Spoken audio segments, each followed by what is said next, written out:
Okay. Everyone in here? We're miss Logan and Mason, huh? And Brittany. And who else are we missing? Anybody else? Oh, you're good to go? You're starting? Oh, yeah, it's fine. Whenever, just wait a second. I'm not starting officially yet.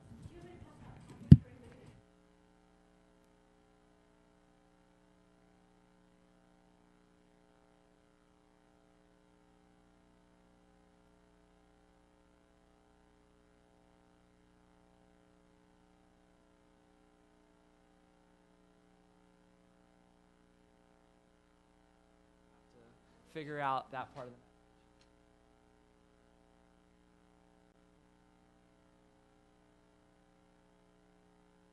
I just want to thank you so much for the ability to be here tonight, and I pray that you would just give me the words to share, Lord, and that you would just give us just a surety, Lord, of who you are and the reality that you are a real God that is working in our lives today. In Jesus' name, amen. All right, so we are in session number 1. Now, if you got your packet, it's basically note paper, so don't be worried about taking perfect notes or something. There's not like a fill in the blank. It's only for you if you want to write something down or look something up, okay? In your little packet, I'm just going to give you guys a breakdown of logistics right now. In your little packet, there is a schedule, okay? And in that schedule is what times we're going to do different things, okay? So like we have a hike tomorrow morning, and then the same thing we're going to do tomorrow night, okay? There's a little information on Knott's Berry Farm, okay? All of you guys that are here have already registered, so that's good. I'm waiting on shirts to come in from the supplier that I'm using, so I'll let you guys know more about that. What else? Details. Oh, okay, so I'm going to give you a breakdown of what a night is like. If you are in junior high, it's a little shorter night. If you're in high school, then that means we're going to hang out afterwards starting at 7:30, 8-ish, okay? So it starts at 4 o'clock, and then we go into from 4 o'clock to 5 with a message, and then a break and dinner and games and all that fun stuff, and then another message. And then after that, we have junior hires go home, high schoolers stay, and then we talk about some more serious issues but then we play games that only the high schoolers have enjoyed, and it's fun, and it's something to look forward. If you're in junior high, just something to look forward to. It's a really good time. Okay, so I'm going to show you guys how this is broken out. Okay, so you are going to go through like college basically while you guys are here as far as information about God. So we're going to break it down into 3 different groups. Okay, so we have reasons for belief, okay, reasons for truth, and reasons for ethics. Okay, reasons for belief are going to be looking at why we believe in Christianity, what are our reasons for believing what we believe. Number 2 will be kind of the fun session, which will be reasons for truth, and that'll be looking at the whole theme of Truth Quest, of absolute truth versus subjective truth, and then looking at how do we share our faith, those kind of things. The reason for ethics is going to be looking at the issue of morality, like right and wrong, and that's going to be with the high schoolers because we're going to be talking about a lot of really kind of adult-ish things. So that's the breakdown. Now, if you have a friend that you're wanting to invite to Truth Quest and you're trying to show them that there are reasons for believing what you believe, the 4 o'clock session right now is really the session to come to. Tonight's session that we're going to go through right now is like the bedrock of the entire week, okay? So if you say you have a friend that comes later in the week, or you know a friend that's going to come later in the week, on the Truth Quest website that you guys registered on, you'll be able to find this message right here, okay? As long as Brian did everything right tonight, so we'll see. And then you can listen to it. You can listen to the message, okay? And then get an idea. All right. So the topic tonight is creator or creation. Does God exist? Okay. Now, what I'm going to show you guys tonight is that my goal is not to prove Christianity or to prove that there is a God. One of the things that I've been kind of learning is that there is not enough evidence in the world to convince anybody that God exists, okay? Even if I had God come into this room right now, there are people that would be in this room with God standing before them, and they would not still believe, okay? There is always a possibility not to believe. So evidence is a really strong word. I'm going to use evidence throughout, but the main thing we're going to be looking at is reasons, okay? Reasons that you can believe in God. Now, I have a really modest goal tonight, okay? My goal is to show you that it's the most probable explanation for reality. Can someone tell me what the word probable means? What does probable mean? Probable. Sam, if you tell me you're probably going to make it, what does that mean? Okay. Okay. Is probable like a 50-50 chance? That's more maybe, right? Maybe is like 50-50, right? But if I say I'm probably going to be going to Truth Quest this week, what does that mean? Yeah, maybe like a 75% chance if we're putting numbers on it. Or it's like, hey, I'm most likely. It's most likely what I'm going to do. Okay, so we can break it down into three different categories. When you're looking at evidence, you can look at, is it possible, right? That's the first thing. Is it possible? Can it really be done? Is there a way that it can happen, right? Okay, most things are possible. Like almost anything is possible, really. I mean, the stars are the limits when it really comes to possibilities. We could make up anything in the world, okay? We could say that there is aliens that are watching us right now that are invisible. It's possible, right? That's totally possible, all right? And you guys are like, that's crazy. No, it's possible. Anything's really possible, okay? But then the next question, so when somebody is giving you an explanation for their beliefs, you need to ask them, well, is it possible? Like, is it even possible that that could be true? The next thing is it plausible? Okay. Now, plausible is a little bit less than probable. It means that, like this, I'm going to have dinner tonight, but it's most likely not going to be liver. It's not plausible because I don't like dinner, right? There's a chance I could, but the most plausible answer is I'm not going to have liver for dinner tonight, okay? Probable. It's the best explanation competing all other explanations, okay? So, probable. The person you're talking with must be able to show why his view is more likely than the one you are offering, okay? So, the most probable. I'm going to give you guys an example tonight, okay? I had the girls put together something for me here. Okay, so probability. Is it the best explanation considering all other options? Okay, so if you were to walk into this room, okay, pretend you are a CSI for forensics, okay, and there's no people in here, and you're trying to figure out how did this stuff get here, okay? So you're going, how did this stuff all get here? And you look at this tower, right? Okay. Oops. Okay. Now, as we look at the tower, right, you would go, okay, did this happen by mere chance? How many of you guys think this happened by mere chance? That you walked in this room and that it just happened by mere chance. Is that the most probable answer?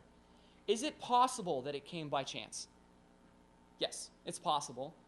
Very, very almost impossible, but the mathematical possibilities of it being arranged in a sequence in an order would be pretty crazy. But the most probable answer is that someone built it. Now, if you were coming in and then you turned it around and on the back it said Lindsay on it, okay, you go, I wonder if someone named Lindsay, all right, built this tower. Okay, does that make sense? It's the most probable explanation. Okay. Do you know, without being here, that Lindsay built this without me telling you? How many guys think yes? You know Lindsay built it without being here. Get active. Okay, how many guys think it's not possible to know if Lindsay built it? Okay, Mason and Logan and Sammy are not paying attention. Okay, here we go. All right. If you walked into this room, okay, and you investigated the evidence right here before you, And you see that it says Lindsay's name on the back, okay? Do you think it's probable that she built it? How many of you guys think it's probable? Okay, right? But it's even more so once I say, hey, Lindsay built that. She built it for me earlier, okay? But the evidence would point you to it, okay? But even something like this that is, say, kind of chaotic, that is quite amazing because they fit together, okay? And in life, we see things that are chaotic, but they have some sort of order to it, okay? This tower has a ton of order to it. And on the back, this is something like my daughter would build. She didn't build it, but it says Addie on it, okay? All right? You go, this is most likely built by like someone like Addie, right? It still has intelligence in it, okay? But if you walk in a room, okay, and you see that, okay, and you walk in the room, you're going to start investigating and go, wow, that looks like mere chance, okay? And if I were to take those and start throwing them against the ground, I would never get what Lindsay had, right? You would never get her signature on the back of it. You would never get the order of it. And that is why we talk about probability. You cannot prove to somebody that God exists, but you can show them that he is the most probable answer considering the evidence we have before us. Does that make sense? Okay? He is the most probable answer. You can't convince someone without a doubt, but you can say that's the most probable answer considering the evidence we have before us. Okay. Christianity doesn't profess to convince the perverse and headstrong, to bring irresistible evidence to the daring and profane, to vanquish the proud scorner, and afford evidences from which the careless and perverse cannot possibly escape. This might go to destroy man's responsibility. All that Christianity profess is to profess such evidence as may satisfy the meek, the tractable, the candid, and the serious inquirer. This is what Christianity gives you. This is what God gives us. He gives us enough evidence for the people that are genuine enough where they're really looking for answers. If you're somebody that's skeptic and you do not want to believe in God, there will never be enough evidence for you. There will never be enough evidence. Timothy Keller said this: Christians don't claim that their faith gives them omniscience or absolute knowledge of reality. Only God has that. But they believe that the Christian account of things, creation, fall, redemption, restoration, make the most sense in the world. We're not saying as we go through this week that we have all the answers. We're just saying we have the best answer considering what we have set before us in life, okay? So that's what we're going to be looking at the evidence of God. And someone might say, well, hasn't science disproved the existence of God? I can't believe something unless it's tested by science. Now, the definition of science greatly determines if it can be discovered through science. God could be discovered through science, okay? And we're going to be looking at some interesting facts about that in just a second. I'm going to give you guys a little example here. We have, say this is the universe, okay? Right? And this is all that is, the whole entire universe is contained within this. This is everything, okay? The limits, outer space, everything within the universe, okay? The naturalists, the people who don't believe in God, they think you can look inside it, okay, and look inside this basket and then the universe and understand all that there is. That this thing came in by its own being, okay? That's the definition of naturalism, is that the basket created itself. The basket is all that there is. There is nothing outside the basket. You're inside the basket, okay, and therefore you can't see outside the basket, so therefore there's nothing outside the basket. And they don't allow for any other explanation. Theists believe in a transcendent God, okay? God, basket, right? They believe that God is outside his creation. He is not creation, but he is outside it and created his creation. Does that make sense? And that this evidence points to this. And as you look at this, you see the signature of this, of God, okay? So, how you define science will greatly determine your conclusions, okay? So, that is, science is assumed not only rational and causal and unified, but also naturalistic by banning by definition even the possibility of a supernatural first cause of rationality, causality, and unity of the universe, which with science deals with. But such assumption is purely arbitrary and was certainly not held by the great scientists of the past, nor is it indicated by any scientific data. Most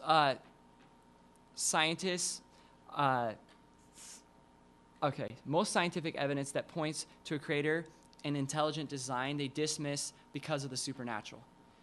There is evidence that is being found that points to God, but people will dismiss it because they can't believe in the supernatural. For example, have you guys ever heard of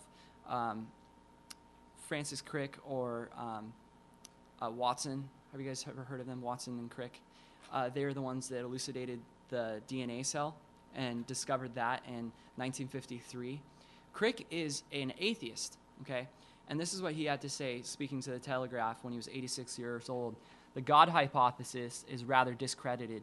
Indeed, he says his distaste for religion was one of the prime motives in the work that led to the sensational 1953 discovery.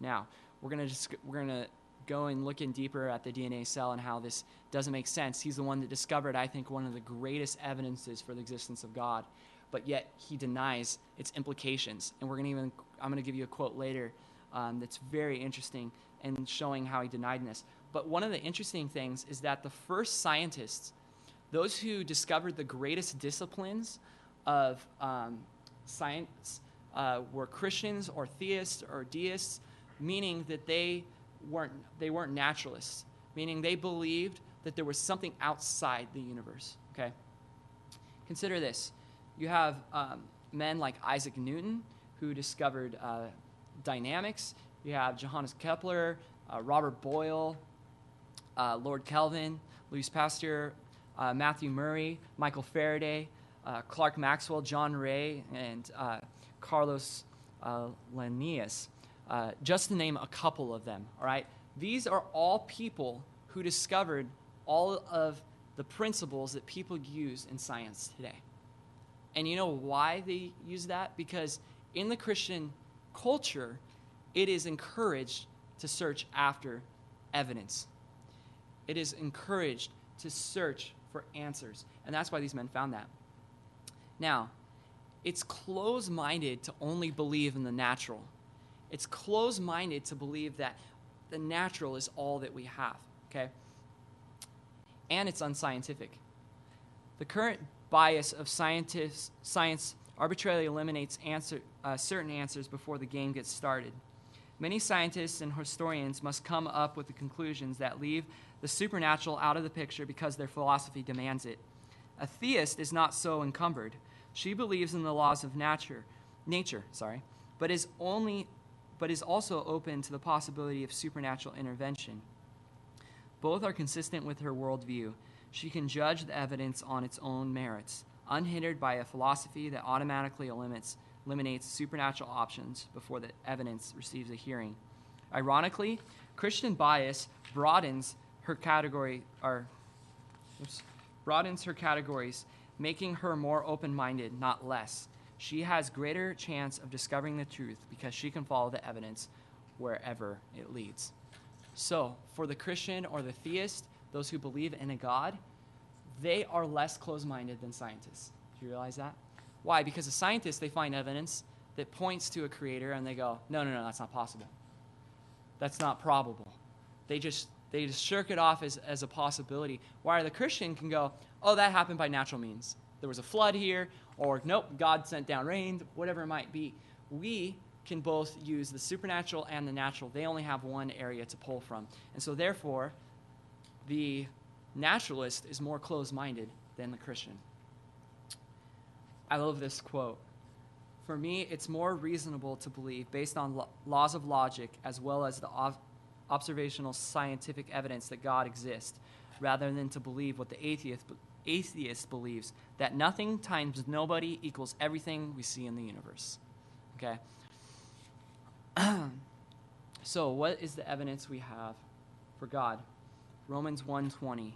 For since the creation of the world, which is cosmos in the Greek, His invisible attributes are clearly seen, being understood by the things that are made, and his eternal power and Godhead, so that they, these are the people who reject God, are without excuse.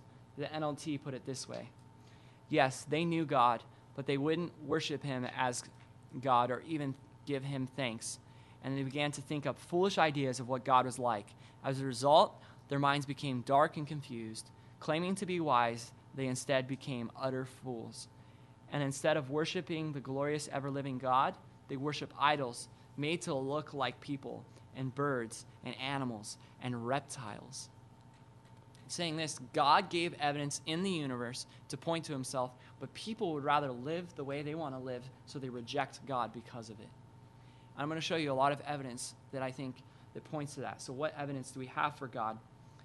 The first one is cosmology or cosmogony, which is we're going to be looking at the first supernatural cause, and we'll be looking at that in a second.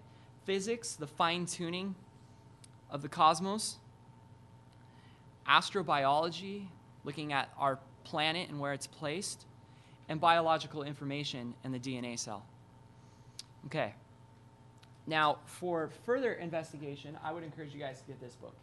This book is amazing. I think I would encourage especially Brittany and Mason for you guys to get this when you go to college. This book has just blown me away because it has Christian perspectives on every single issue. And Tanya, sorry, Tanya, you came in late. Okay. That you might want to investigate, whether it's the law of thermodynamics or whatever. Really good information. The Biblical Basis for Modern Science by Henry Morris. And it's in the back of your book if you're wanting to look that up. Really good book on that. So let's look at the first evidence we have. We're going to be looking at cosmology or cosmogony. Okay, cosmogony is the study of the ideas and the origin of the cosmos. Okay, the term is closely related to cosmology, which is the study of the cosmos in all its aspects. You guys are like, I'm not coming to Truth Quest anymore. That was intense. I don't think I can take any more, especially the junior hires in 6th grade. They're like, cosmogony? Couldn't even spell that if I wanted to. Okay. It's basically this. It's the study of how things came to be. Okay. Cosmogony more studies on how did the universe come into existence, while cosmology studies all the aspects of the universe. Okay. So what is the cosmos? Can someone tell me what the cosmos is? Very good, all right? The cosmos, in its most simple terms, Henry Morris said, is the space, mass, time universe and all its array of complex systems. God created the heavens, space, and the earth, matter, in the beginning, time. I love that so much. There are 3 aspects to the universe. There is space, matter, and time. Okay? And then when we get Genesis 1:1, God created the heavens, space, and the earth, matter, in the beginning, time. Okay? So that's what we dwell in. That is space, time, matter, right in here. That's the universe right there. Okay? So, we are going to look now at a video to give you guys some evidence of cosmology and how it shows us that God exists.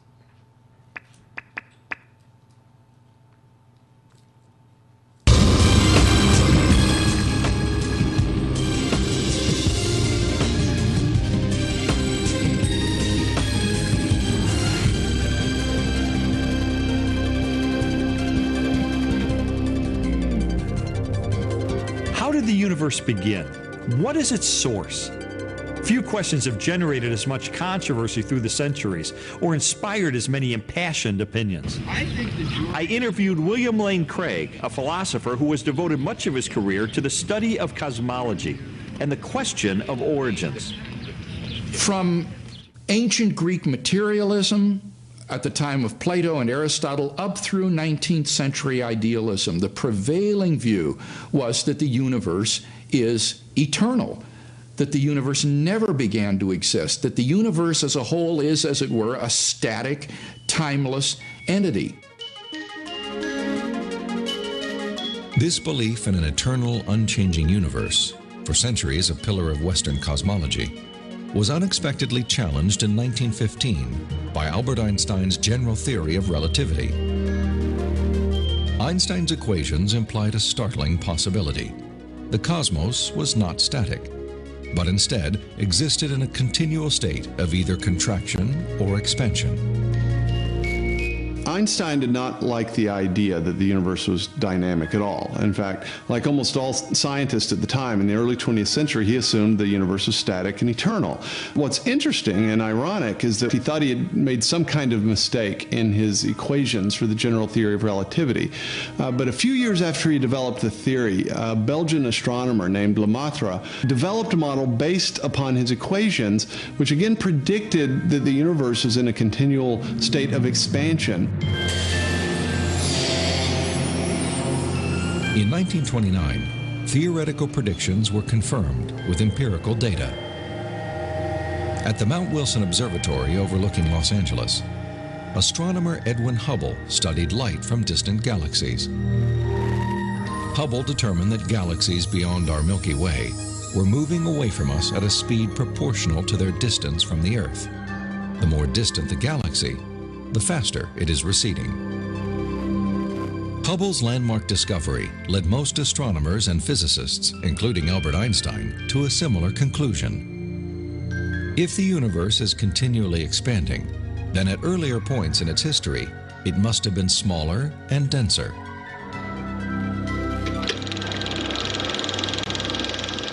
I think a good way to visualize this is to imagine that the history of the universe has somehow been photographed and made into a movie that we could play on a projector.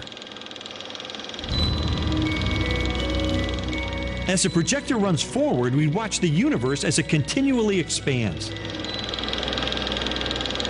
But if the projector were to be stopped and were switched into reverse to make the movie run backward, then instead of watching the galaxies move farther and farther apart from each other, we'd see them draw closer and closer together.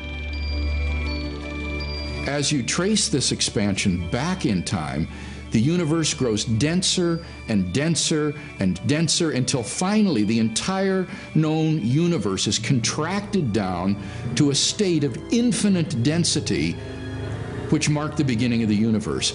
At this point, which cosmologists call the singularity, all matter and energy, physical space and time themselves came into being. This literally represents the origin of the universe from nothing.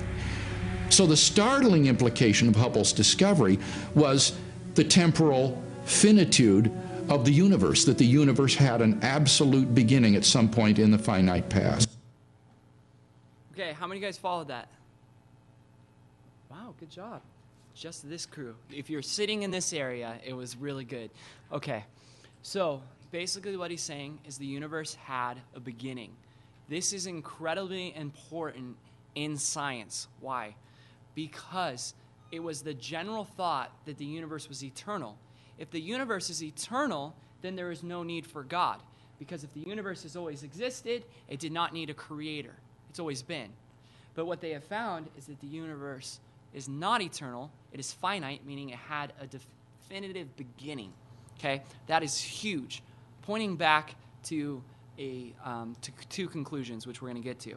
Now, this next argument is called the Kalam cosmological argument. Okay, Kalam cosmological argument, which was put together by a Muslim, actually, and it's a very good explanation for a theistic worldview, a view of God, that God exists. Okay, now this is very important that you pay attention and that you grasp this point that I'm about to share with you, because I'm going to share later on world religions, and I'm going to completely eliminate 70% of religions based off the fact that they don't hold this worldview, that there's a transcendent God, okay? Transcendent means he's outside of the universe. Okay, you guys tracking so far? Okay, let's move on. So, now, our point number one is that the universe is evidence that God exists. So, first thing we got, so we have evidence that something exists, right? So we say, okay, wait. This was the universe, not that. Okay, so we have something that exists, okay? So that's the first thing, right? Now, our next point in the Kalam cosmological argument, I'm good, thanks, is that nothing does not produce something, okay? I guys want you to think about this for a second. Think about nothing. Just for a second. Just take some time, because you've been thinking about a lot of stuff. Just think about nothing. okay? Just no thing. Just imagine what nothing is. I didn't say imagine black, the color black. No, I said nothing. Absolutely nothing, right? In the Latin, nothing, it's really an interesting word. It means no thing, okay? It means that there is literally no thing. So we know that something exists, right?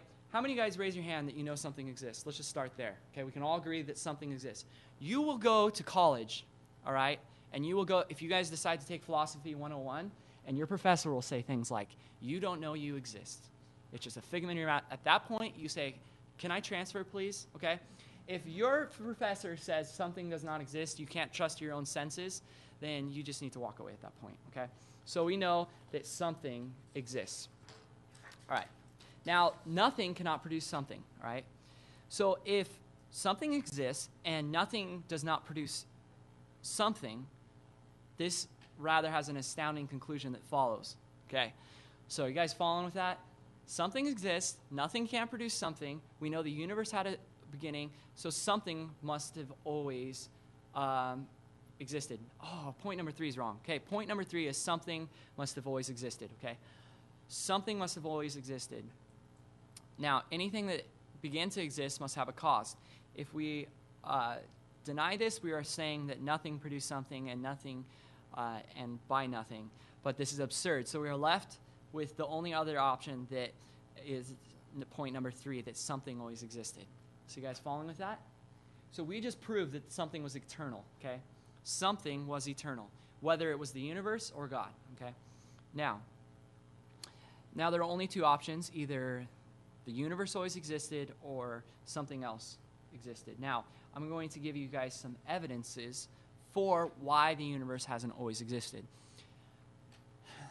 The scientists on the video just showed that the universe had a beginning based upon the theory of singularity, which is not a theory that all Christians hold to, but it's a good one, that if you were to wind back the expansion of the universe, that it would come back to an infinite point of density, an infinite point of nothingness, so therefore you have the beginning, okay?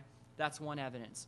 The next evidence I think is good for us who believe in a young Earth, because the other one requires 12.5 billion years, but I think it's also a really good evidence. So the second law of thermodynamics is one of the best established laws in all of science. In fact, there is no recorded experiment in history of the science that contradicts it.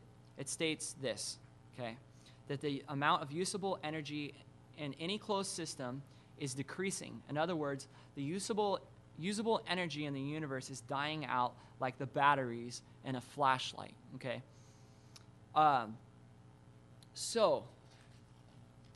Has anybody studied the laws of thermodynamics in school yet? Anybody? Science class? Okay. All right, sweet. All right. What I didn't know is this was discovered during the Industrial Revolution. It was actually a train engineer that discovered it and studying coal. But they started applying the laws of thermodynamics, and it's never been disproved at any point, ever. And the second law of thermodynamics is basically that usable energy is constantly becoming less usable as it transfers into different types of energy. You guys tracking with that? Okay. Maybe if you don't, I'm going to give you guys a little example. Okay. Addie's going to help us out with this one. Okay. We have what I call the wind down, okay? The thermodynamics wind down. All right. So you guys probably had one of these at home when you were a kid, but you pull it back, right? And it goes, which I shouldn't pull it back that much because you go right off the table. But if you pull it back, it will eventually come to a stopping point, which was perfect for me. Okay. So you wind it up with a specific amount of energy. I'm transferring the energy of my hand to this wind-up toy, and then I'm letting it go, okay? There's no more energy put into it. It had a definitive amount of energy, and as that energy is being used now by the toy, it winds down to a point of stopping, okay? But in our universe, because the first law of thermodynamics states that energy cannot be created nor destroyed, okay? So basically it comes down to a point of where all energy comes down to a useless point of energy, okay? It flatlines, so to speak, just like the toy. So what that shows us is that if you were able to see the toy winding down and slowing down, you can mathematically, okay, figure out how much energy it started with. Does that make sense? Because you could go back and see where it started, okay? So the law of thermodynamics shows that we have certain things in the universe, like the gravitational pull of the Earth, not the gravitational pull of the Earth, the magnetic force field, if you want to call it that, around the Earth. I'm thinking Star Wars right now, not science, is winding down. You have things like the oceans becoming more salty. You have all these different things that are winding down in a sort of way, which show that at a certain point there was a start. Okay, you guys tracking with that? Okay, there was a start to our universe. It wasn't eternal, which is pretty powerful, which is point number 5. So that is that there must be an eternal power beyond the universe that caused the universe to come into existence. #boom, that is a big deal, and everything on the rest of the week is based on that. Okay, you guys tracking? Okay. Nothing does not produce something. We know things exist. The universe hasn't always existed, so therefore, I just have shown you that the most probable answer is that something outside of the universe created everything that we have today. Okay? Getting outside that logic is just unscientific. Okay? Now, we are going to look at point number 5 a little deeper, that there was something outside of the universe that caused the universe to come into existence. Once again, this book, The Biblical Basis for Modern Science by Henry Morris, you've got to read it if you're into science. He says this: the most basic scientific principle and the criterion that governs all human experience is the law of causality. Okay? This law states that though one cause can have many effects, no effect can be either quantitatively greater than or qualitatively greater superior to its cause. An effect can never be greater and in fact will always be less than its cause. Thus, a chain of effects and their cause must eventually trace to an essentially infinite first cause. Once again, #boom, but you guys just read it for the first time, and I've read that quote like 15 times, so I actually understand what he's saying. He's basically saying this: the law of causality, okay? Many scientists will deny it because they believe that all you'll find is this, but they have no other answer. They have no other answer to answer this evidence. Effect, cause. You guys know how cause and effect works, right? If I were to tell Joanna to come sit in the seat, and she went to go sit in the seat, but as she went to sit in it, I pulled the chair out from under her. As she's going to sit down, she fell down, okay? Her falling down is the effect. You see her fall, okay? But the cause was me pulling the chair away. Does that make sense? Okay? Another example of cause and effect would be... Okay, I'm going to have to use the God ball, and I'm so sorry, but this will work. Okay, so cause and effect is this. Okay, so you have the cause of me dropping the ball, okay, and the effect of it coming back up. Now watch. Okay, I drop it from this height, but it doesn't come back to that same height because the effect can never be greater quantitatively or qualitatively greater than its cause. Does that make sense? So if I throw this ball as fast as I can and it hits a wall, it's not going to come back as fast as it was thrown at that wall. Does that make sense? It's going to come back in a lesser form. Now, check this out. If we look at the universe as the effect, okay, the bounce back, and that the thing outside of the universe, which we've already determined that there's something out of the universe as the cause. Check this out. Every effect that you see in the universe has to have a cause. Okay? Let's look at this. All right, so first uncaused cause must fulfill the following criteria. So this cause must have these qualities. All right. So we see in the universe that it's limitless, right? It's just space as far as it goes. So therefore, this cause has to be greater, qualitatively and quantitatively bigger than the universe. Okay, that is really important. That means that there is something, we're not going to say God yet, but a first cause that is bigger than the universe, okay, out there, okay, based upon the law of causality. You guys tracking so far? Okay, the first cause of endless time must be eternal, right? We have determined that the universe is not eternal, it's finite, but we know that time doesn't stop, okay? It's eternal, therefore the cause has to be eternal. Now, people will ask the question at this point, well, who created God? Well, that's why we say he is transcendent. He is outside the universe. What are the three elements of the universe? Time, matter, and space. God is outside that. So we have something that is capable of creating time. He's eternal. This is the only explanation you can come to when you start really thinking. Because if you go, okay, well, we don't know what caused the universe. Well, like Richard Dawkins suggests that there was aliens or another being from another universe, parallel universe, that created the seeds of our universe. Then you ask him, well, where did those aliens or other beings, when were they created? Okay? So then it comes to the conclusion that you have to have a being that's eternal at one point, that's always existed, that has the ability to create all time. So then what are you talking about? Not aliens. Sounds like something else that we're going to get to in just a minute. Okay?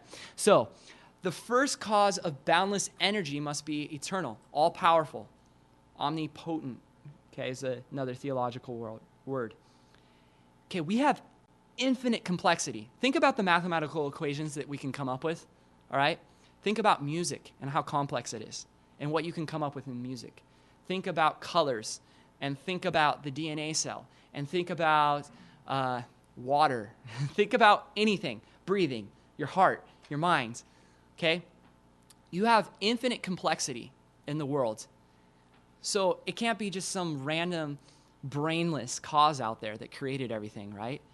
It has to create. Why? Because a cause has to be quantitatively and qualitatively greater than its effect.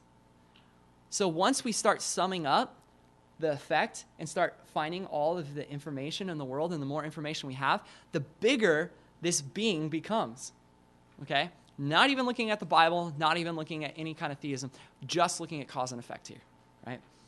The first cause of love. How many guys believe that there's love in the world, that it's a real thing? Okay? I know that love is a real thing, okay? So if there is love, and we will all say there is such thing as love, that means that the God or the being that created us must be all loving. Pretty cool, huh? Okay, now do you guys believe that there's a such thing as life? You guys all agree that there's such thing as life, and we see a lot of life around us? So therefore, this God must be living. Whoa, check this out. This God must be infinite, eternal, omniscient, omnipotent, loving, and living. That sounds really familiar. Sounds like a God, right? Sounds like God. That doesn't sound like some impersonal force of some sort. It sounds like a God. And that is based upon the cosmological argument mixed with the law of causality. Okay. So how do we talk to people who don't believe in God about this concept? Okay, we do it like this. Can we agree something exists? Yes. Can we agree that nothing does not produce something? Well, let me think about that. He sensed at this point, I'm being led somewhere and I don't like this, okay? Well, this should be easy to realize. Nothing can do anything. What is nothing? It's no thing. It can't eat, breathe, think, move, or act. Nothing is nothing. Even David Hume conceded that it's an absurd proposition to suggest that these things can arise without a cause, okay? If you guys want to memorize that would be great. But if you don't, just say, okay, nothing can't do anything, right? Well, yes, that makes sense, yes. If something exists and nothing does not produce something, then we can agree that something must have always existed. Huh? Something must have always existed to have brought into the things that now existed, as you just agreed. Nothing cannot produce something. Now there's only two options that something that has always existed might be: the universe or something outside the universe. Well, amazingly, today scientists have proven that the universe has not always existed, therefore giving us an intelligent designer. Pretty amazing, okay? That is a pretty awesome evidence, and we're going to use that later. So you guys need to keep that in your brain, okay? It's looking at the transcendent God, okay? He's outside his universe, okay? He's outside the universe. He's a God that creates. He's not a part of the universe itself. He's outside time, space. And it's the only explanation we can have for what we see. Okay. Now we're going to look, you know what? I think I am going to skip this next slide. I'm going to skip physics, okay, because we're running out of time. Physics, the evidence we have in physics is this, is that there are laws, like the laws of gravitational pull, the laws of the expanse of the universe, that if they were just a little bit different, okay, just one part, life couldn't exist, okay? And there'd be utter chaos. Molecules couldn't form. There would be basically, especially when you're looking at the gravitational, the law of gravitation, if it was just moved just to the slightest, I think it was 1 to the 10 to the like 60th power or something, if you just moved it that much in the equation of what the gravitational pull is in the universe, you would have nothing but hydrogen in the universe, okay? So that shows that is really fine-tuned, okay? The universe is really fine-tuned. Another thing is astrobiology. This is the study of the fact that we are so perfectly placed in this world, and it shows that there must have been something that planned on placing us For there. more than a decade, Guillermo Gonzalez has researched the characteristics of a planet required to support complex life. Estimates vary, but a current list of these factors would number at least 20 and include an oxygen-rich atmosphere, liquid water and large continental land masses, a home star of the right temperature and mass, an orbital path that is neither too far nor too close to the home star, a moon large enough to stabilize the tilt of the planet's axis and the movement of its tides, a magnetic field strong enough to deflect the sun's radiation, and a position in the relatively narrow habitable region of a spiral galaxy.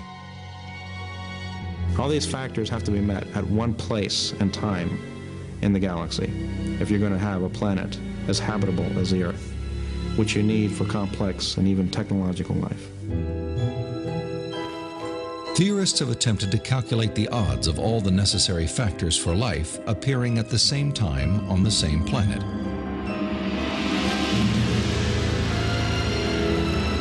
A conservative estimate is 1 chance in 10 to the negative 15th, or 1/1000th of 1/1,000,000,000th. On those terms, even when compared to the billions of suns and possible planets in our Milky Way galaxy, the probability of even a single habitable world appears unlikely. There are many probabilistic resources in the galaxy, but on the other side of the coin are all these factors that you need. You have to get just right in order to have just one habitable planet like the Earth. And that leads me to conclude that, yes, we're rare in the galaxy. Okay. That's incredible, okay? That the chance of us, all those 20 factors just coming by chance is near impossible. Remember we talked about what's the most probable? Well, the evolutionist or the naturalist who believes that the Earth came by naturalistic means believes in something that's next to impossible, okay? It's possible, right? There's the 1 to the whatever number he just gave. But we as Christians, okay, when we believe in a supernatural God based upon the evidence, it's the most likely thing. It's the most likely considering the evidence that we have before us, okay? The next thing is DNA, the complexity of life. Okay, did it come by design or chance? Creation is getting so loud that we have to cover our ears and our eyes to not know that God is here now. Okay? With scientific inquiry, it's not disproving God. It is showing more and more that he exists. It's becoming clearer and clearer, and I feel like this is what's happening. Over the centuries, people have moved away from believing in theism, the idea that there is a God. And in the 1800s, when Darwinism came out, a lot of people moved away, and we started getting atheists. But what's incredible is that as we are moving away, it's like God's moving closer with the evidence, and more evidence is coming out about showing that God exists. And I think one of the greatest ones was in 1953, which was in the DNA cell. But consider this, what these men had said. Consider what Richard Dawkins said. Biology is the study of complicated things that give the appearance of having been designed for a purpose. Doesn't that seem like he's going like this? Right? He's saying it's most likely, it appears like it's designed, but that's crazy because the supernatural doesn't exist. That's called closed-minded, not willing to follow the evidence where it leads you. Francis Crick said this: biologists must constantly keep in mind that what they see was not designed, but rather evolved. This is the guy that discovered the DNA cell. He's like, I know what it looks like. I know what it looks like, but you got to remember that Lindsay didn't create it. I know it looks like it, but you just need to keep telling yourself, because that's impossible, okay? Because we're not going to put that up there. All right. So, could you imagine a CSI on the scene and said, it looks like arson, but we just can't accept that, right? Or would anyone drive past Mount Rushmore and be like, wow, look at what that water did. That looks like our presidents. And they're right next to each other. Amazing. No, right? We go, wow, that's something, right? Or if you guys even walk outside and you notice an arrowhead on the ground, you're not like, wow, look at how it chipped away. This is incredible, right? This is incredible. And then you go, I think that's an arrowhead. And I think an Indian might have made it at one point, right? We see that. And what they would say is, no. It's triangular shape, so you're wanting it to be an arrowhead because you really want it to be an arrowhead. And you're like, no, it looks like an arrowhead based upon what we know. It's the most probable explanation, okay? So let's watch this video on DNA evidence. In 1953, when Watson and Crick elucidated the structure of the DNA molecule, they discovered that DNA was a carrier of genetic information in the form of a 4-character digital code. That is to say that DNA functions like a software program, only more complex than anyone has ever created or devised. For a biological system to run and operate, it needs genetic information to build the proteins and protein machines that cause the cells to maintain their function. This information is stored in a precise arrangement of 4 chemicals that scientists represent with the letters A, C, T, and G. Sequences of these chemicals provide the instructions necessary to assemble complex protein molecules that in turn help form structures as diverse as eyes, legs, wings, and hearts. This code has been called the language of life, and it is the most densely packed and elaborately detailed assembly of information in the known universe. Geneticist Michael Denton has estimated that the amount of biological information necessary to build all of the proteins in all of the species of organisms that have ever existed on planet Earth could be held in a single teaspoon. And we'd still have room left over for all of the information contained in every book ever written. The more I learned about DNA, the more I understood the significance of what Stephen Meyer called the most fundamental question facing biology today. Where did the information in DNA come from? How did it arise in the first place? Well, lots of people have wanted to explain the origin of information by reference to the laws of physics and chemistry or by reference to the chemical properties of the constituent parts of the DNA. But that would be like saying that you could explain the information in this morning's New York Times headline by reference to the physics and chemistry of ink bonding to paper. There is a chemical explanation as to why the ink sticks to the paper, but that does not explain the way the ink got arranged to convey a message that could be understood by speakers of the English language. Information requires a material medium, but it transcends the material medium. An explanation for the origin of the genetic instructions needed to build the first life is the holy grail of 21st century biology. Theories proposing that this information arose through natural selection acting upon non-living molecules, or the self-organizing power of chemicals in a primordial soup, have repeatedly failed. Even time and blind chance, the oft-invoked saviors of implausible biological scenarios, have fallen far short as accounts for the source of the instructions in DNA. Mathematicians, for example, have calculated that a universe filled with monkeys, typing relentlessly throughout the oldest estimated age of the cosmos, would have no realistic chance of producing Shakespeare's play Hamlet. let alone a transcript of the genetic information required to build even the simplest living cell.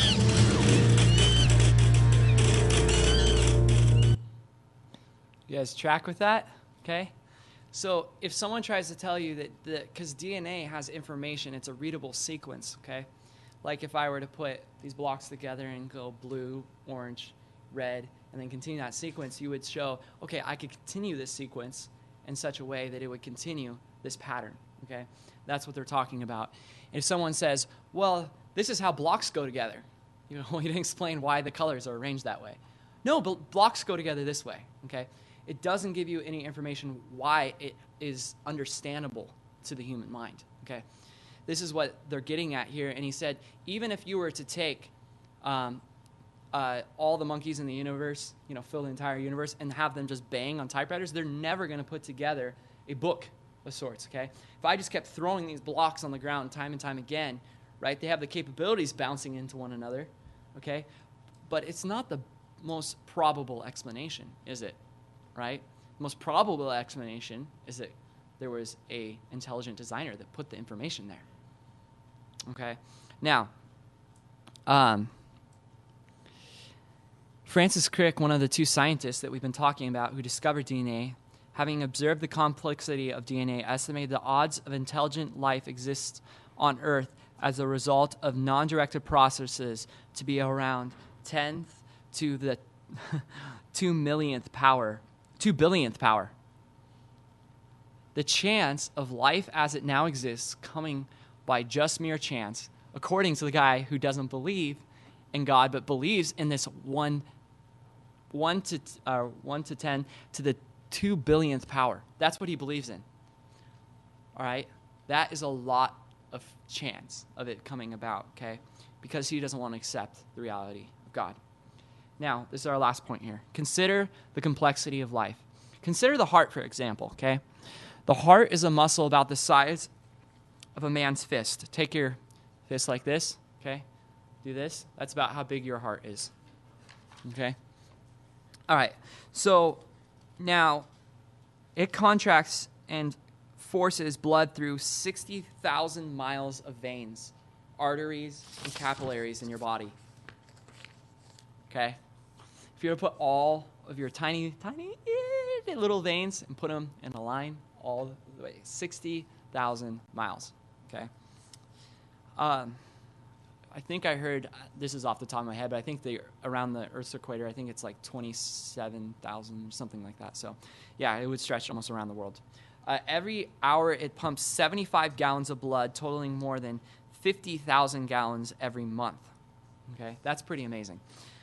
A good question to ask someone who thinks it just came by chance is this. What do you think evolved first, the heart, the blood, or the veins? Which came to being first, right? Because one can't survive without the other, all right? So what was there first on the evolution, train there? Was it the heart that came first, or the blood, or the veins? Because they all need each other, okay, to survive.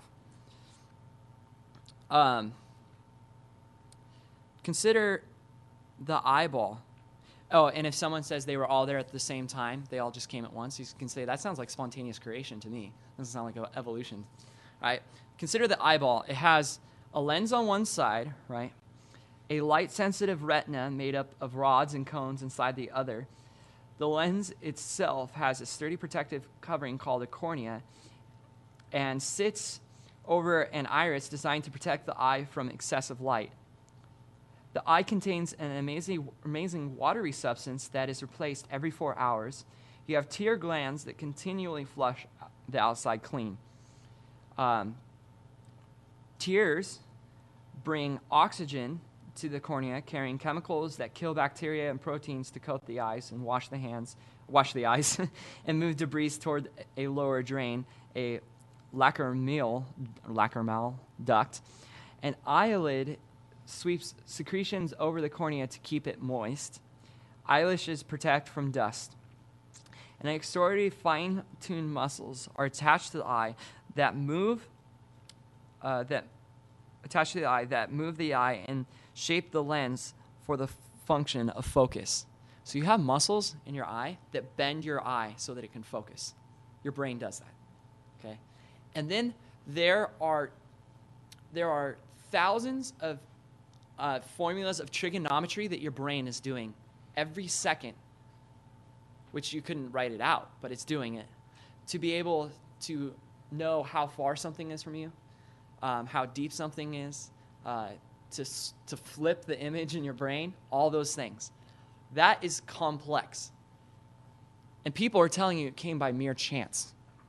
Does that make the most sense? Is that the most probable thing? And then people laugh at you for believing in God, for believing in something that is the most probable. So did all this come by mere chance? Well, consider this. In his famous book on the origin of species, Darwin said this: "To suppose that the eye, with all its inevitable, matchless contrivances," which is plans, for adjusting the focus to different distances, for emitting different amounts of light, and for the correction of spherical and chromatic aberration, could have been formed by natural selection seems, I freely confess, absurd in the highest possible degree. But that's what I'm going to believe. Okay, he didn't say that last part, but that's basically what he said, okay, with his life. All right?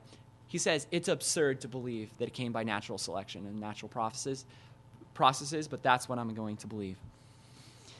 Naturalism or intelligent design both require faith. Check this out. When you start looking at the evidence, I can't 100% prove to you that God exists, okay? But neither can the scientist who says evolution is true, okay? They can't give you 100% evidence on it that's going to convince us of either way. But the reality is, which one makes more sense? That this is all that existed, the universe, and then it creates itself, and then it organizes information by itself, or that something outside it did all of it? What makes more sense? What is more probable? Okay? What is more probable is the question we have to ask ourselves.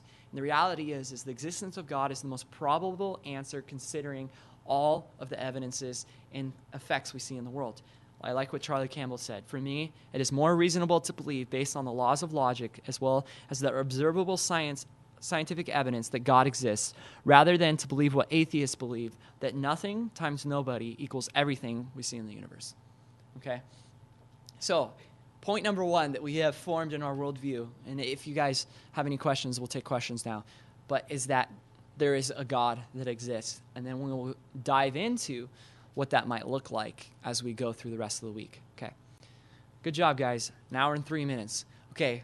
Any questions on scientific evidences or anything like that?